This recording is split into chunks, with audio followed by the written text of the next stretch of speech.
Bismillahirrahmanirrahim. Assalamualaikum warahmatullahi wabarakatuh. Perkenalkan, nama saya Andi Hasrani Amir, Prodi Perbankan Syariah. Adapun tujuan saya membuat video ini yaitu untuk memenuhi salah satu tugas mata kuliah perbandingan sistem ekonomi. Baik, langsung saja saya akan memaparkan biografi salah satu tokoh ekonomi, yaitu Francois Quesnay. Francois Quesnay lahir pada tanggal 2 Juni 1694 di Prancis. Meninggal pada tanggal 16 Desember 1774 di Versailles. Beliau seorang ekonomi Prancis dan dipimpin intelektual Physiocrates. Sekolah sistematis pertama ekonomi politik di Prancis.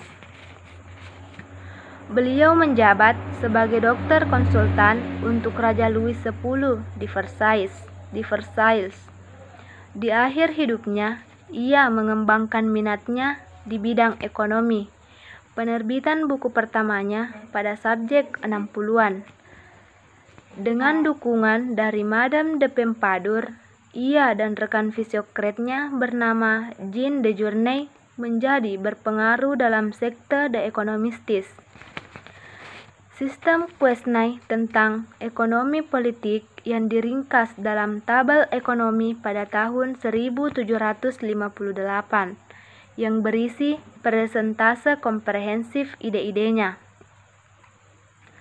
Meskipun itu adalah pekerjaan yang singkat, sistem itu digambarkan dalam sebuah hubungan antara kelas yang berbeda ekonomi dan sektor masyarakat dan aliran pembayaran antara mereka.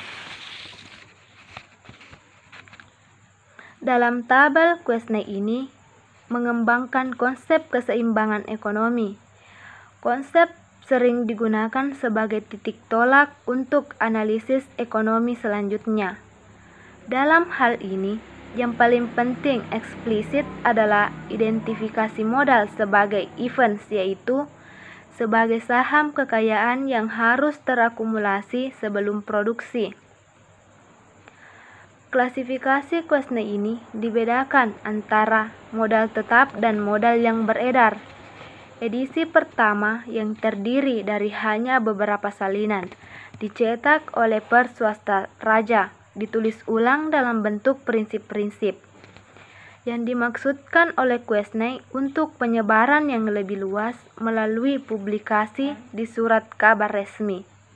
Namun, Madame de Pompadour menasehatinya bahwa publikasi seperti pandangan kritis itu terlalu beresiko. Dan sebagai gantinya, Quesnay membiarkan temannya Marquis de Marbiou mempublikasikannya.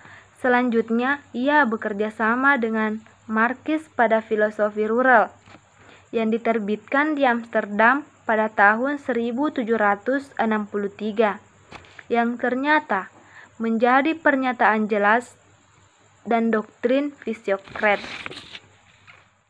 Itulah sedikit pemaparan biografi dari saya, lebih dan kurangnya mohon dimaafkan. Wabillahi taufiq wal hidayah. Wassalamualaikum warahmatullahi wabarakatuh.